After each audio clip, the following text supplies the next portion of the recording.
లింగేన దృష్టికి పృథివ్యాయై విస్తరాత్ అత్యంత పవిత్రం విప్రోభిషించేత్ శివం శంకరం.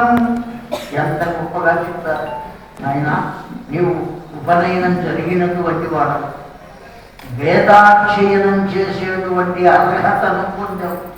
బ్రాహ్మణులకు కూడా వేదాధ్యయనం చేయాలి అంటే ఉపనయనం జరగకుండా వేదం అధ్యయనం చేసేటువంటి అవకాశం లేదండి.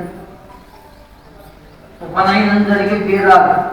ఆ ఉపనయనం జరిగినటువంటి వాడు నీవు, వేదాధ్యయనానికి అర్హత పొందినటువంటి వాడు కనుక మేము చెప్పినటువంటివన్నీ జాగ్రత్తగా విని ఆ మంత్రములను పఠిస్తూ ఈశ్వరార్చన చేయవయ్యా అని ఈశ్వరార్చన విషయాన్ని వాటికి తెలియజేశానండి.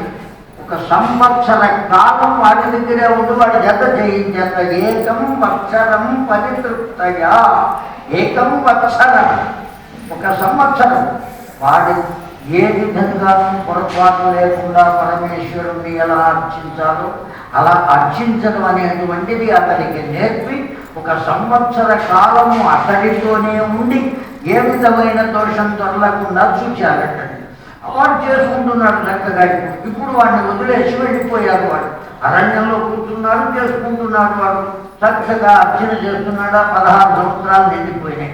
16 సంవత్సరాలు నిండిపోతే ఏం చేయాలి?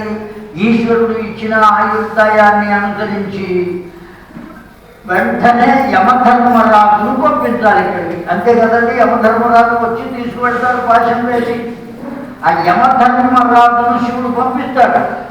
తన సమయం వచ్చేటప్పటికీ అలా తలుచుకుంటాడు. వెంటనే యమధర్మరాజు పాశాన్ని ఇచ్చి పంపిస్తాడు. అయితే యమధర్మరాజు ఏం చేశాడు? భక్తుల్ని పంపించాడు. సాధ్యాయోచిత సేవకానాం అని చెప్పింది శివపురాణం.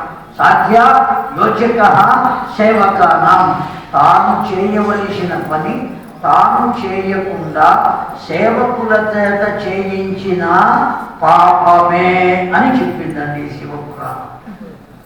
కనుక మనం చేసుకునే పని మనమేం చేయాలి? ఇంట్లో దేవాలయం ఉన్నదండి, ఊరు. దాన్ని బాగు చేయాలంటే ఎవరు బాగు చేయాలి? ఆ ఇంటి ఇల్లు బాగు చేయాలి. లేకపోతే ఆవిడ చేయకపోతే మొండిదైతే వాడు బాగు చేసుకోవాలి. అంతేగాని ఇల్లు ఊడవడానికి వచ్చింది, ఇల్లు తుడవడానికి వచ్చింది కదా పని మనిషి అని పని మనిషి చేత దేవాలయం దేవుడు ఉండే పూడును బాగు చేయిస్తే ఆ బాగు చేసినటువంటి పుణ్య ఫలం ఎవరికి వస్తుంది? ఆ బాగు చేసిన పని మనిషిగా వస్తుంది. ఆవిడ గొప్పదవుతుంది. రేపు పొద్దున వాళ్ళేంటో నువ్వు పని మనిషిగా వెళ్ళాల్సిన పని. కనుక ఎలా చేయాలి, ఏం చేయాలి, ఎవరికి వాళ్ళు తాను ఏ పని చేయవలనో